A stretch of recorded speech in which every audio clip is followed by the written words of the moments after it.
قال الله تبارك وتعالى أعوذ بالله السميع العليم من الشيطان الرجيم من همزه ونفخه ونفثه ادعوا ربكم تضرعا وخفية۔ اللہ سبحانہ و تعالیٰ نے قرآن مجید فرقان حمید میں دعا کرنے کا ایک اصول اور قانون بتایا ہے۔ فرمایا ادعوا ربکم، اپنے رب سے دعا کرو، تضرعا، عاجزی کے ساتھ، گڑ گڑا کر، انکساری سے، وخفیۃً، اور چپکے چپکے، خفیۃً، خفیہ ہو کر، مخفی، پوشیدہ ہو کر۔ یہ دعا مانگنے کا ایک اصول اور قاعدہ ہے۔ اگر انسان دعا کے لیے ہاتھ اٹھائے تو وہ پوشیدہ تو نہیں رہتا، سب کو نظر آ جاتا ہے کہ یہ دعا کر رہا ہے۔ اگر کوئی انسان اونچی آواز سے دعا مانگے تو وہ بھی خفیہ نہیں رہتا، بلکہ سب کو پتہ چل جاتا ہے کہ یہ دعا مانگ رہا ہے۔ خفیۃً کا تقاضا یہ ہے کہ بندہ ہاتھ اٹھائے بغیر، اونچی آواز نکالے بغیر اپنے رب سے مانگتا جائے۔ یہ ایک اصول اور بنیادی قانون ہے، لیکن ہر اصول میں سے کچھ چیزیں مستثنا ہوتی ہیں۔ مثال کے طور پہ اللہ تعالیٰ نے اصول اور قانون بنایا ہے وَحَرَامٌ عَلَىٰ قَرْيَةٍ أَهْلَكْنَاهَا، جس بستی کو ہم ہلاک کر دیں، جن لوگوں کو ہم مار دیں، ان پر حرام ہے، وہ واپس نہیں آتے، أَنَّهُمْ لَا يَرْجِعُونَ، مرنے کے بعد دوبارہ دنیا میں آنا ناممکن ہے۔ لیکن کچھ لوگوں کو اللہ نے مارنے کے بعد دوبارہ زندگی بھی بخشی ہے۔ مثال کے طور پر اللہ سبحانہ و تعالی نے سورہ بقرہ میں بنی اسرائیل کا تذکرہ کیا۔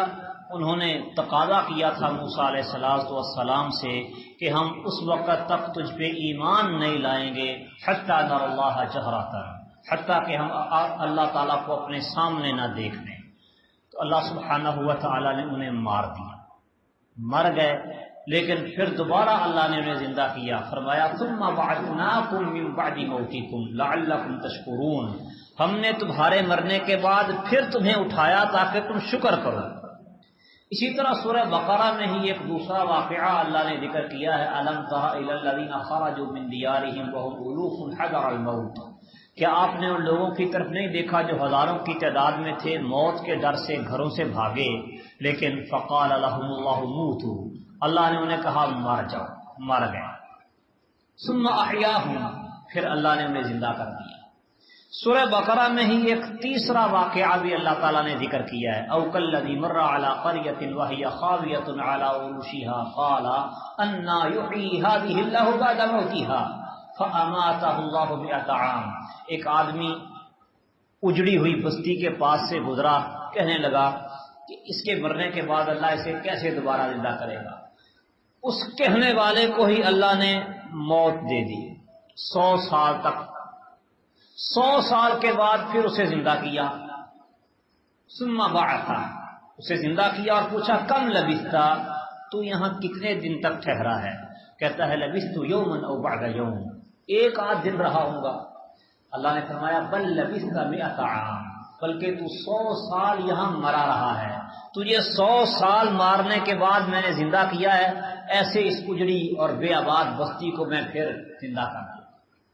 اور پھر ساتھ ہی فرمایا گدھے پر سوار تھا، ساتھ زادے راہ تھا، فرمایا کہ اپنے کھانے پینے کو دیکھ لم یتسنہ، وہ بدبودار بھی نہیں ہوئے، کھانا 2 دن 3 دن بعد بدبودار ہو جاتا ہے، بس جاتا ہے، لیکن 100 سال گزرنے کے باوجود تر و تازہ ہے۔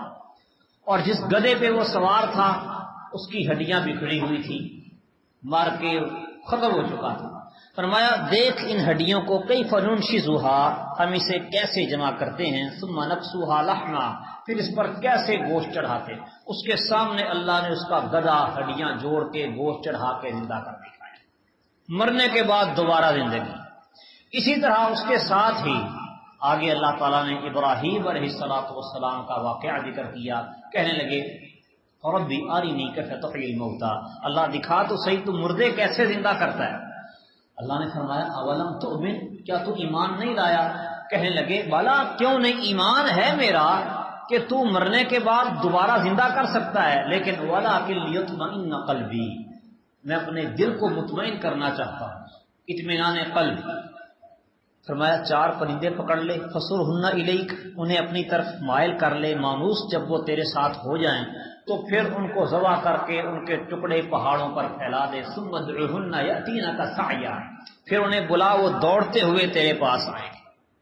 ابراہیم علیہ السلام کے سامنے اللہ نے ان بوٹی بوٹی کیے گئے پرندوں کو زندہ کر کے دکھا دیا۔ یعنی اصول اور قانون تو یہ ہے کہ مرنے کے بعد کوئی دوبارہ دنیا میں واپس نہیں آتا، لیکن کچھ لوگوں کو، کچھ جانوروں کو اللہ نے مرنے کے بعد دوبارہ دنیا میں زندگی عطا کی۔ یہ ایک مثال میں نے پیش کی ہے کہ اصول اور قانون ایک عام طور پر قاعدہ ہوتا ہے کلیہ، لیکن کچھ چیزیں بسا اوقات اس میں سے مستثنا ہوتی ہیں۔ ہم کہیں گے اصول اور قانون تو یہ ہے کہ مرنے کے بعد کوئی دوبارہ دنیا میں نہیں آتا، لیکن جن جن کے دنیا میں آنے کی دلیل موجود ہے، ہمارا ایمان ہے کہ یہ مرنے کے بعد دوبارہ دنیا میں آئے، اللہ نے انہیں دوبارہ زندگی بخشی، یہ ہمارا ایمان ہے۔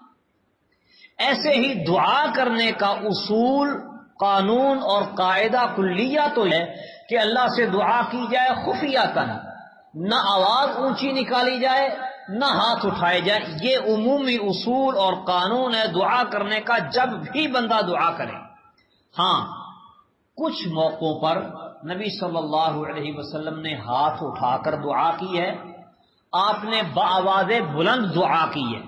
تو جن موقعوں پر اونچی آواز سے دعا کرنا یا ہاتھ اٹھا کر دعا کرنا یا دونوں طریقوں کو جمع کر لینا، ہاتھ بھی اٹھائے اور بآواز بلند دعا بھی کی، جس جس موقع پر یہ ثابت ہوگا وہ مواقع اس سے مستثنا ہو جائیں گے۔ مثال کے طور پر نماز کے بعد نبی صلی اللہ علیہ وسلم اونچی آواز سے دعا کیا کرتے تھے، ایک مرتبہ اللہ اکبر کہہ کے 3 مرتبہ کہتے استغفر اللہ استغفر اللہ استغفر اللہ۔ یہ دعا ہے کہ اللہ میں آپ سے بخشش چاہتا ہوں، اللہ اکبر ذکر ہے اور استغفر اللہ دعا ہے۔ تو جہرن دعا کرنا اس موقع پر نبی صلی اللہ علیہ وسلم سے ثابت آپ نے کی ہے۔ صحابہ کرام فرماتے ہیں کہ نبی کریم صلی اللہ علیہ وسلم کے زمانے میں سلام پھیرنے کے بعد بآواز بلند ذکر کیا جاتا تھا، اونچی آواز سے تکبیر، 3 مرتبہ استغفار، پھر اللہم انت السلام و منک السلام، کئی دعائیں یہ جس طرح وہ لگی ہوئی ہیں پینا فلیکس پہ لکھی ہوئی ہیں، یہ دعائیں اونچی آواز سے کرنے والی نبی صلی اللہ علیہ وسلم کرتے تھے۔ یہ جہرن کرنا ثابت ہے، اونچی آواز سے کی جائیں گی۔ اگر یہ اونچی آواز سے کرنا ثابت نہ ہوتا تو یہ دعائیں بھی اونچی آواز سے کرنا جائز نہ ٹھہرتا۔ ایسے ہی نماز کے دوران امام والضالین کہتا ہے تو اونچی آواز سے مقتدی بھی آمین کہیں۔ یہ آمین یہ بھی ایک دعا ہے، آمین کا مطلب ہے اے اللہ تو قبول کر لے، یعنی دعا کی قبولیت کی دعا ہے۔ یہ اونچی آواز سے کہنا نبی صلی اللہ علیہ وسلم سے ثابت ہے۔ صحابہ کرام فرماتے ہیں کہ رسول اللہ صلی اللہ علیہ وسلم کے زمانے میں اتنی اونچی آمین کہی جاتی کہ مسجد میں گونج پیدا ہو جایا کرتی تھی۔ اسی طرح سے رسول اللہ صلی اللہ علیہ وسلم خطبہ جمعہ ارشاد فرما رہے ہیں، منبر پہ ایک آدمی آیا کہتا ہے اللہ کے رسول صلی اللہ علیہ وسلم مویشی ہلاک ہو گئے، جانور مر رہے ہیں، راستے منقطع ہو گئے، بارش ہی نہیں ہو رہی، قحط سالی کی وجہ سے سارا کاروبار زندگی ٹھپ پڑا ہے، دعا کیجئے۔ آپ نے ہاتھ اٹھائے اور دعا کر دی بارش کے لیے، اور سامعین جو تھے انہوں نے اس پر آمین کہا۔ اب نبی صلی اللہ علیہ وسلم نے کسی کے مطالبے پر ہاتھ اٹھا کر بآواز بلند دعا کی اور سامعین نے اس پر آمین کہا۔ یہ ثابت ہو گیا کہ اگر کوئی آدمی مطالبہ کرتا ہے دعا کا تو اس کے مطالبے پر ہاتھ اٹھا کر بآواز بلند دعا کی جا سکتی ہے۔ اگلے جمعے پھر آ گیا، مسلسل بارش ہو رہی تھی، کہ اللہ کے رسول صلی اللہ علیہ وسلم بڑی بارش ہو گئی، اب تو بارش کی وجہ سے راستے بند ہو گئے اور لوگ پریشان ہو گئے، دعا کریں کہ یہ بند ہو جائے۔ آپ نے پھر ہاتھ اٹھا کر دعا کر دی، اللہم حوالینا والا علینا، اللہ ہمارے ارد گرد بارش ڈال، ہم پہ نہ ڈال۔ بارش بند ہو گئی۔ کسی کے مطالبے پر ہاتھ اٹھا کر دعا کرنا یہ نبی صلی اللہ علیہ وسلم سے ثابت ہے۔ ایسے ہی قنوت نازلہ، فرض نماز کی آخری رکعت میں رکوع کے بعد ہاتھ اٹھا کر رسول اللہ صلی اللہ علیہ وسلم نے دعا کی اور مقتدیوں نے اس پر بآواز بلند آمین پکارا۔ ایک مہینہ تو مسلسل 5 نمازوں میں آپ یہ کرتے رہے قنوت نازلہ۔ پھر اس کے بعد اللہ تعالیٰ نے قرآن کی آیت نازل کر دی، لیس لک من الامر شیء او یتوب علیہم او یعذبہم، تو نبی صلی اللہ علیہ وسلم نے یہ تسلسل چھوڑ دیا، پھر گاہے گاہے کیا کرتے تھے۔ اذا دعا لقوم او علی قوم، جب کسی قوم کے خلاف بد دعا کرنا ہوتی یا کسی قوم کے حق میں دعا کرنا ہوتی تو تب آپ قنوت نازلہ فرمایا کرتے تھے۔ تو قنوت نازلہ میں ہاتھ اٹھانا، بآواز بلند دعا کرنا اور مقتدیوں کا اس پر آمین کہنا، یہ نبی صلی اللہ علیہ وسلم سے ثابت ہے۔ یہ اس عمومی اصول اور قانون سے مستثنا ہو جائے۔ ایسے ہی ام المؤمنین سیدہ عائشہ صدیقہ رضی اللہ تعالی عنہا کی روایت صحیح مسلم میں ہے کہ رسول اللہ صلی اللہ علیہ وسلم بقیع گئے اور اہل بقیع کے لیے آپ نے 3 مرتبہ ہاتھ اٹھائے اور دعا کی۔ تو معلوم ہوتا ہے کہ قبرستان میں قبر والوں کے لیے ہاتھ اٹھا کر دعا کی جا سکتی ہے، یہ نبی صلی اللہ علیہ وسلم سے ثابت ہے۔ قصہ مختصر کہ دعا کرنے کا اصل قاعدہ، اصل اصول اور قانون یہ ہے کہ دعا کی جائے خفیاتاً، چپکے چپکے۔